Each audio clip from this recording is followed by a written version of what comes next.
اللہ تعالیٰ نے حضرت انسان کے لیے ہدایت کے من جملہ ذرائع میں سے ایک ذریعہ کتابیں اور صحیفے بنائے۔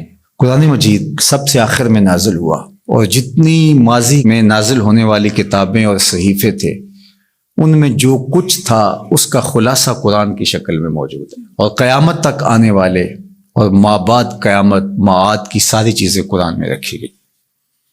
اور قرآن کے نازل ہوتے ہی باقی کتابیں منسوخ ہو گئی۔ کتابوں پر اعتقاد، یقین، ایمان ضروری ہے، لیکن عمل صرف قرآن پہ ہوگا۔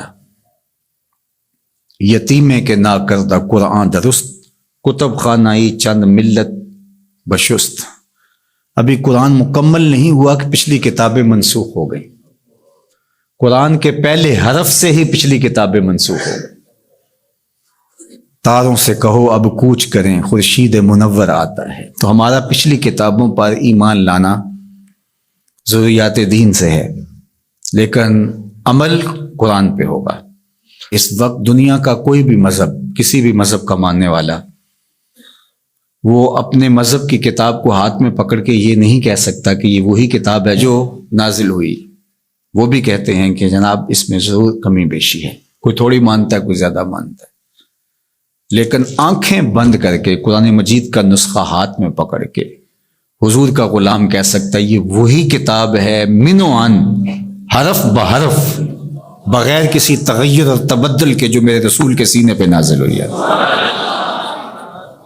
تو یہ چیز کس قدر تیقن پیدا کرتی ہے، کس قدر یقین کی بجلیاں پیدا کر دیتی ہے سینے میں۔ پھر آنکھیں بند کر کے عمل کیوں نہیں کریں گے؟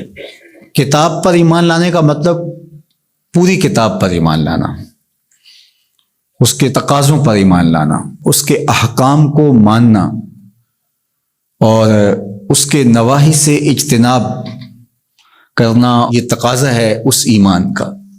تو یہ نہیں کہ جو چیز سمجھ میں آئے، پسندیدہ ہو، نفس پر شاک نہ ہو، نفس کو مرغوب ہو، محبوب ہو، اس پر تو عمل بھی ہو، اس پر بات بھی ہو، اور جو چیز نفس پر شاک ہو تو اس کو جو ہے وہ چھوڑ دیا جائے۔ تو یہ ایمان کا مفہوم نہیں ہے۔ ایمان کا مفہوم یہ ہے کہ پوری کتاب پہ ایمان لایا جائے۔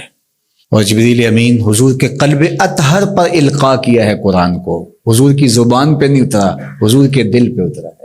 بلکہ جب حضور کے قلب اطہر پر قرآن اترتا تو آقا کریم جلدی جلدی اس کو زبان پہ لاتے، تو آواز آئی لا تحرک بہ لسانک لتعجل بہ۔ اللہ اکبر، محبوب جلدی نہ کیجئے، جس رب نے قلب میں اتارا ہے وہ زبان پر بھی لے آئے گا۔ تو وہ حرف و صوت سے مرکب نہیں تھا، وہ ایک کیا اس کے لیے لفظ کہیں، چونکہ یہاں لفظ بھی دم توڑتے ہیں، یہاں حرف بھی سوختہ پا ہیں، یہاں تخیل کا مرغ عقل بھی تھک کے گر جاتا ہے۔ وہ جانے اور وہ جانے کیسے دیا ملائے اعلیٰ میں۔ وہ منظر بھی تو ہم دیکھتے ہیں کہ رب اپنے محبوب سے پوچھتا ہے کہ یہ فرشتے کیا بات کر رہے ہیں، تو حضور معذرت کرتے ہیں، تو اللہ تعالیٰ اپنا دست قدرت، اب یہاں اور کیا کہا جائے، کسی اور کا ہوتا تو ہاتھ کہہ لیتے، لیکن یہاں تو دست قدرت، فوضع کفہ بین کتفی، تو اس نے دست قدرت میرے دو کندھوں کے درمیان رکھا۔ تو پھر کیا ہوا، دست قدرت یہاں آیا، ٹھنڈ میرے سینے میں پڑ گئی۔ اللہ اکبر، فعلمت ما فی السماوات والارض، تو پھر کوئی کائنات کی چیز رہی نہ جو میرے سینے میں ڈال نہ دی گئی ہو۔ تو یہ ایک اور کیفیت ہے، اس کو آپ اس تدریس سے، یہ جو پھٹی کے ایک طرف استاد ہوتا ہے اور دوسری طرف شاگرد ہوتا ہے، درمیان میں نصاب پڑھا ہوتا ہے، ایک یہ ہے، یہ طریق ہے، یہ بھی درست ہے، اس کا انکار نہیں ہے، لیکن یہ کیفیت اور ہے۔ ابسط ردا کا یا ابا ہریرہ، ابو ہریرہ کہا حضور مسئلہ بہت ہے، بہت کچھ سنتا ہوں، پتہ نہیں جاتا کہاں ہے، کہا چادر بچھاؤ۔ اللہ اکبر، مسئلہ کیا ہے مجھے یاد نہیں رہتا، کہا چادر بچھا لو۔ ابو ہریرہ رضی اللہ تعالیٰ عنہ چادر بچھا لیتے، حضور ایسے کچھ بھرا اور ایسے ڈال دیا، کہا اس کو سمیٹ لے اور سینے سے جوڑ لے۔ حضرت ابو ہریرہ فرماتے ہیں اس کے بعد میں بھولا نہیں ہوں۔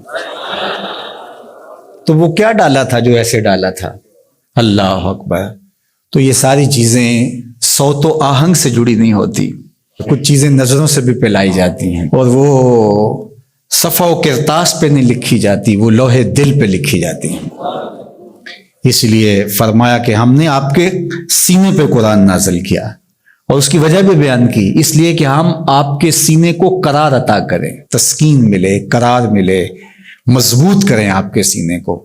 اللہ اکبر۔ تو حق ہے اس کتاب کا ایمان، اور ایمان بھی مکمل کامل و اکمل۔